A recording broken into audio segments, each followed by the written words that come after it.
Oi, pessoal do oitavo ano. A gente vai prosseguir as nossas aulas de história, retornando para a história do Brasil, tá? A gente vai estudar a continuação do Brasil Império. A última aula sobre o Brasil a gente estudou o reinado de Dom Pedro I até ir abdicar do trono e ir embora para Portugal, tá? A gente vai estudar hoje as regências, tá? É um capítulo novo. Mas o que foram as regências? A regência foi o período em que o Brasil foi administrado por uma pessoa que não era da realeza ou da realeza brasileira. Por que o Brasil teve que ser administrado por uma regência? Porque quando Dom Pedro I foi embora para Portugal, em 1831, o seu filho, Dom Pedro II, tinha apenas 5 anos de idade. E segundo a Constituição de 1824, se caso o herdeiro direto do trono não pudesse assumir, quem teria que ficar no lugar dele até ele completar uma idade correta seria uma regência. Tá? Essa regência que seria eleita pelo parlamento e governaria. E essa regência era uma regência trina. O que é regência trina? 3 pessoas de administrar o Brasil, não apenas uma. Tá? Então, quando Dom Pedro foi embora, o parlamento elegeu uma regência trina provisória. Por que provisória? Porque o próprio parlamento estava em recesso, estava de férias, tá? Mas aqui eu vou explicar para vocês como era a situação política do país nesse período, tá? Tudo isso aqui foi tirado do livro de vocês, tá bom? É em slide, só que eu não vou ligar lá na televisão não, vou explicar por aqui, tá? Então, qual eram os 3 grupos políticos que disputavam entre si o poder? Primeiro, tinha os grupos dos restauradores, que eram os caramurus, chamados apelidos, tá? Eles exigiam a volta de Dom Pedro I, que já tinha ido para Portugal, mas eles queriam a volta e queriam o Brasil uma monarquia absolutista, queriam implantar o absolutismo. Quem era o principal representante desse partido? José de Bonifácio, que ficou no Brasil responsável para cuidar de Dom Pedro II. Tá? Depois tinha os liberais exaltados, ou os farroupilhas, tá? Que queriam a centralização do poder, a autonomia das províncias e um sistema federalista. Tá? Tinham como principais representantes Cipriano Barata, Borges da Fonseca, Miguel Farias, Rangel de Vasconcelos e Augusto Maí. Tá? E por último, os liberais moderados, os chamados chimangos.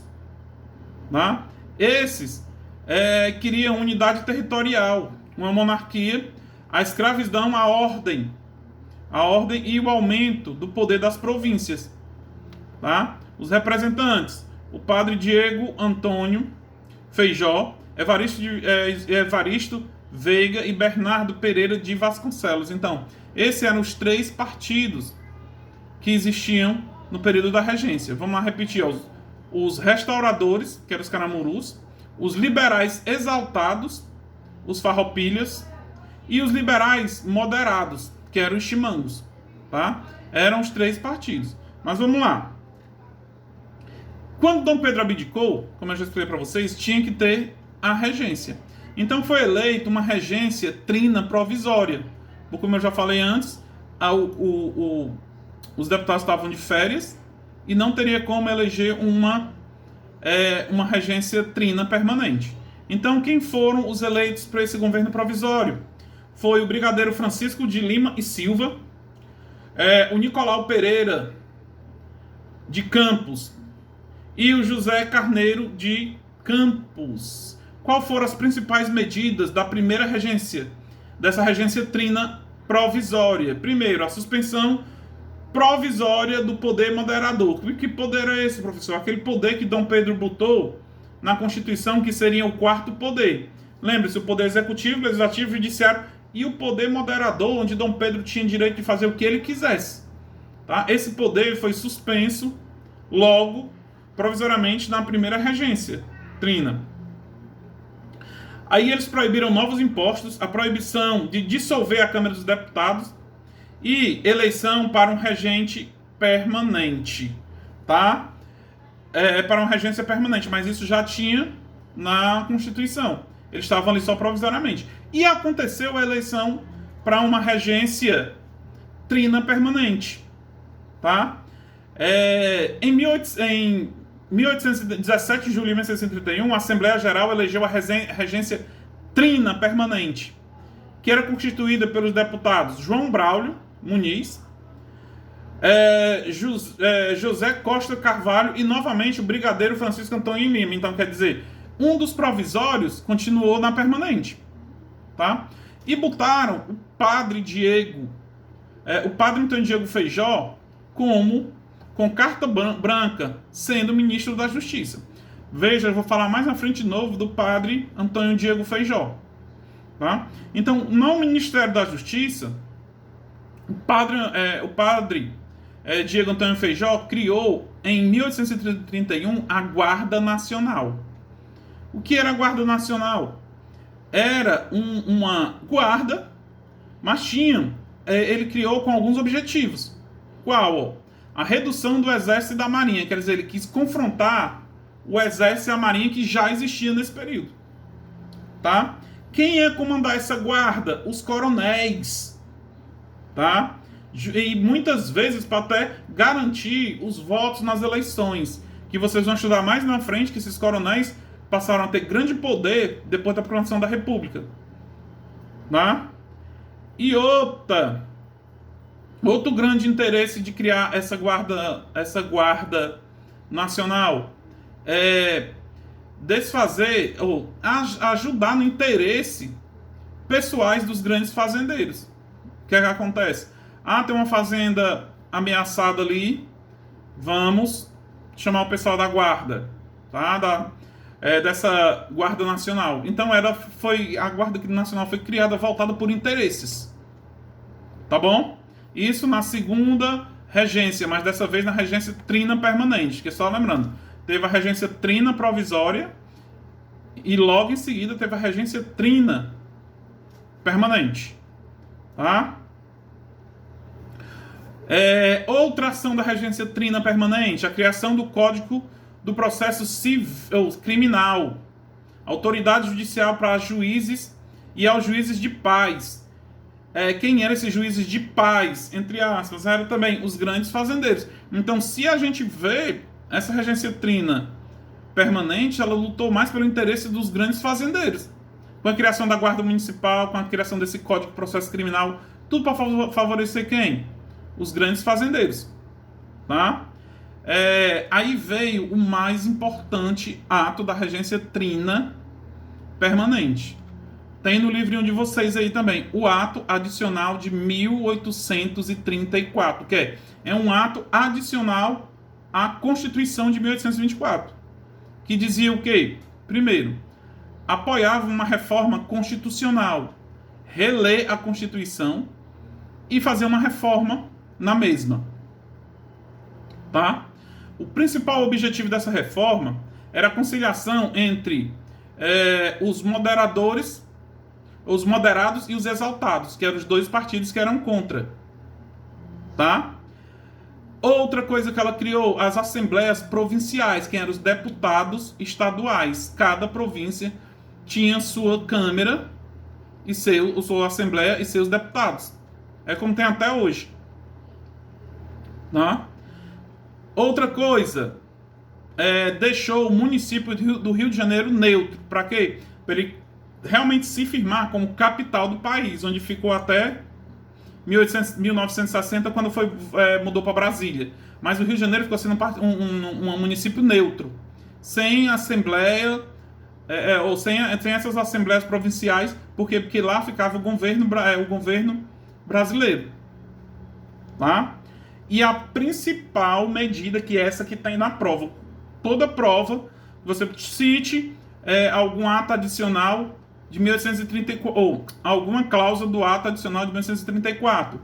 A substituição de uma regência trina por uma regência una. Tem livro de história que só bota É essa cláusula do ato adicional, porque essa foi a principal.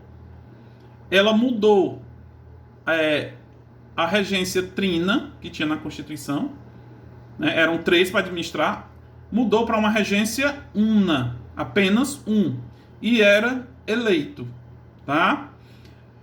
Outra coisa que fez, a suspensão do poder moderador e do Conselho de Estado até o fim do período regencial. Então, o que é que acontece? Mudou a Constituição em relação também ao poder moderador, porque a regência trina provisória, ela suspendeu o poder moderador por tempo determinado. Já o ato adicional na regência trina permanente suspendeu esse poder moderador até a regência acabasse, até quando Dom Pedro II assumisse o governo. Tá? Vamos lá. Aí quem é eleito regente uno, tá? Para a primeira regência una, justamente aquele que eu falei lá, o padre Antônio Diogo Feijó, que era ministro que criou a Guarda Nacional. Então ele é eleito primeiro regente uno do Brasil. Tá? Aí nesse período da sua eleição, começa a eclodir várias revoltas populares pelo país, como a cabanagem, a sabinada e a farroupilha. Professor, a gente vai estudar isso, vamos na próxima aula, semana que vem. A gente vai ver as revoltas regenciais que ocorreram nesse período. Tá? Enfrentou grande oposição da Igreja Católica, porque ele teria apoiado a abolição do celibato clerical, quer dizer, ele era contra aquela coisa do padre não casar. Aí ele era contra. Para ele, o padre tinha que casar, constituir filho. E isso ele já pegou a oposição da Igreja Católica. Os progressistas, outra coisa que ele tinha oposição,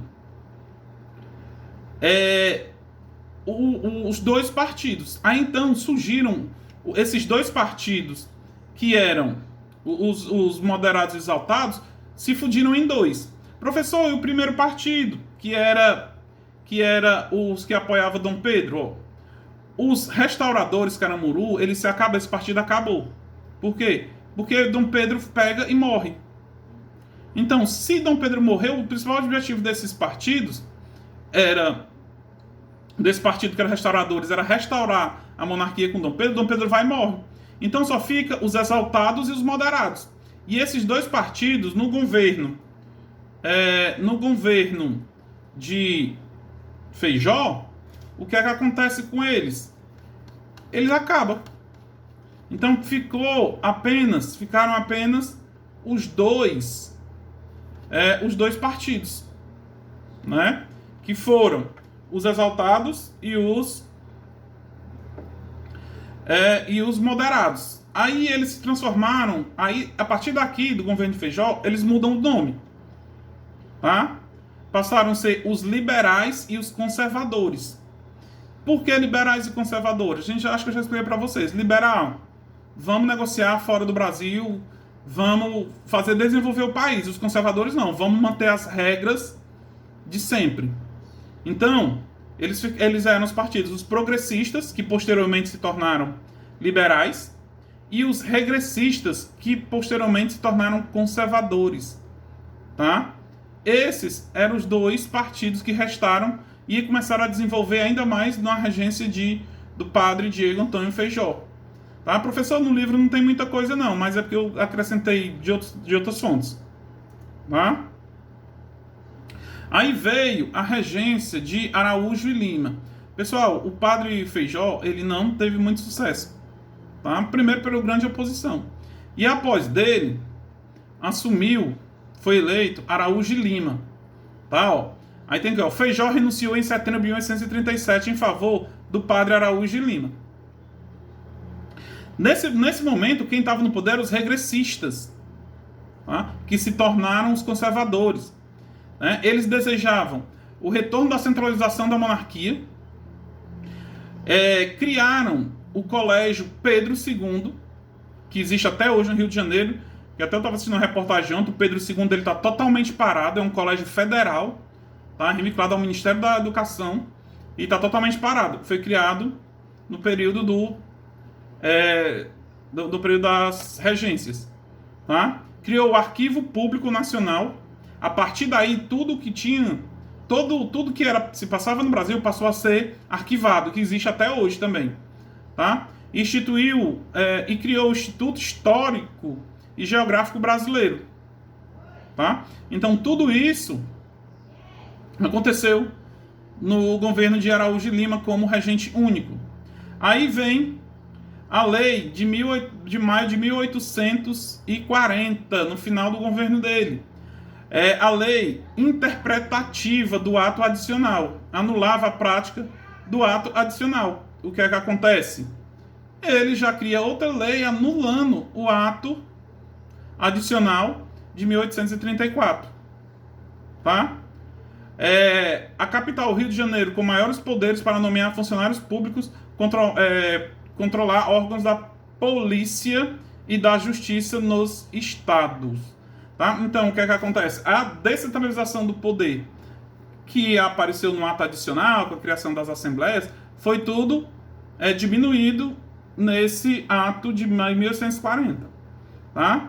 Aí o que é que acontece? Aí daqui para frente teve o golpe da maioridade, que a gente vai ver na próxima aula. E próxima aula a gente vai ver as revoltas regenciais. Tá bom? Tem atividadezinha lá e qualquer dúvida me chame no WhatsApp. Abraço.